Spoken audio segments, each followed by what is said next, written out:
Love of life. Two men walked slowly through the low water of a river. They were alone in the cold, empty land. All they could see were stones and earth. It was fall, and the river ran cold over their feet. They carried blankets on their backs. They had guns, but no bullets. Matches, but no food.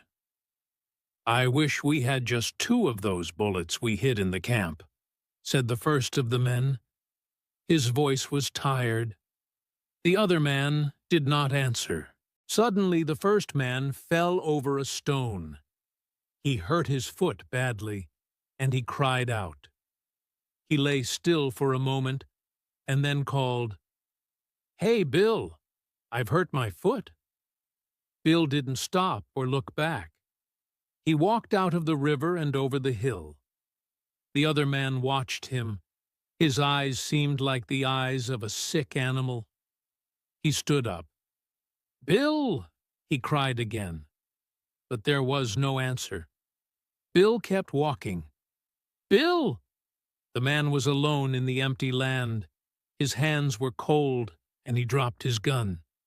He fought with his fear and took his gun out of the water. He followed slowly after Bill. He tried to walk lightly on his bad foot. He was alone, but he was not lost. He knew the way to their camp. There he would find food, bullets, and blankets. He must find them soon. Bill would wait for him there. Together they would go south to the Hudson Bay Company. They would find food there, and a warm fire. Home. The man had to believe that Bill would wait for him at the camp. If not, he would die. He thought about the food in the camp, and the food at the Hudson Bay Company, and the food he ate 2 days ago. He thought about food, and he walked. After a while, the man found some small berries to eat. The berries had no taste, and did not fill him. But he knew he must eat them. In the evening, he hit his foot on a stone and fell down. He could not get up again. He lay still for a long time. Later, he felt a little better and got up. He made a fire. He could cook only hot water, but he felt warmer. He dried his shoes by the fire. They had many holes. His feet had blood on them. His foot hurt badly. He put his foot in a piece of his blanket. Then he slept like a dead man. He woke up because he heard an animal near him. He thought of meat and took his gun. But he had no bullets. The animal ran away. The man stood up and cried out. His foot was much worse this morning.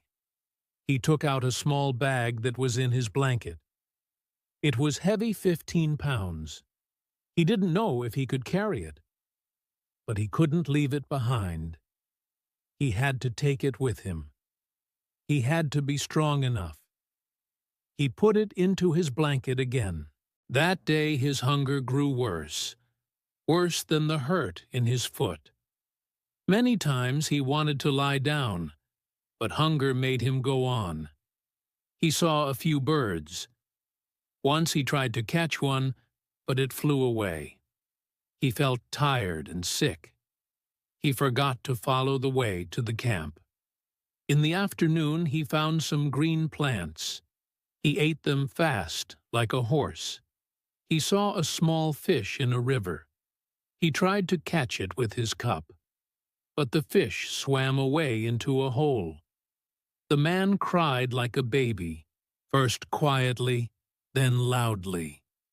He cried alone in that empty world. That night he made a fire again and drank hot water. His blanket was wet and his foot hurt. He could think only of his hunger. He woke up cold and sick. The earth and sky were gray. He got up and walked. He didn't know where. But the small bag was with him. The sun came out again, and he saw that he was lost. Was he too far north? He turned toward the east. His hunger was not so great, but he knew he was sick.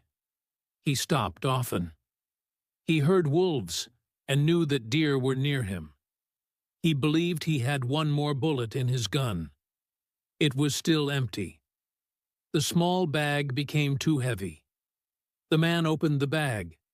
It was full of small pieces of gold. He put half the gold in a piece of his blanket and left it on a rock. But he kept his gun. There were bullets in that camp. Days passed, days of rain and cold. One day he came to the bones of a deer. There was no meat on the bones. The man knew wolves must be near. He broke the bones and ate like an animal. Would he too be only bones tomorrow? And why not? This was life, he thought. Only life hurt. There was no hurt in death. To die was to sleep. Then why was he not ready to die? He could not see or feel. The hunger, too, was gone. But he walked and walked. One morning he woke up beside a river. Sunlight was warm on his face. A sunny day, he thought. Perhaps he could find his way to the camp. His eyes followed the river. He could see far. The river emptied into the sea. He saw a ship on that silver sea. He shut his eyes. He knew there could be no ship, no seas in this land. He heard a noise behind him and turned back. A wolf, old and sick, was following him. I know this is real, he thought. He turned again, but the sea and the ship were still there. He didn't understand it. He tried to remember. What did the men at the Hudson Bay Company say about this land? Was he walking north, away from the camp, toward the sea? The man moved slowly toward the ship. He knew the sick wolf was following him. In the afternoon, he found more bones left by wolves. The bones of a man. Beside the bones was a small bag of gold, like his own. Hal Bill carried his gold to the end, he thought. He would take Bill's gold to the ship. He would have the last laugh on Bill. His laughing sounded like the low cry of an animal. The wolf cried back to the man, and the man stopped laughing. How could he laugh about Bill's bones? He could not take Bill's gold. He left the gold near the bones. The man was very sick now. He walked more and more slowly. His blanket was gone. He lost his gold, then his gun, then his knife. Only the wolf stayed with him hour after hour. At last, the man could go no further. He fell down. The wolf came close him. It weakly bit his hand. The man hit the wolf and it went away. But it did not go far. It waited. The man waited. After many hours, the wolf came back again. It was going to kill the man. But the man was ready. He held the wolf's mouth closed, and he got on top of the sick wolf. He held the animal still.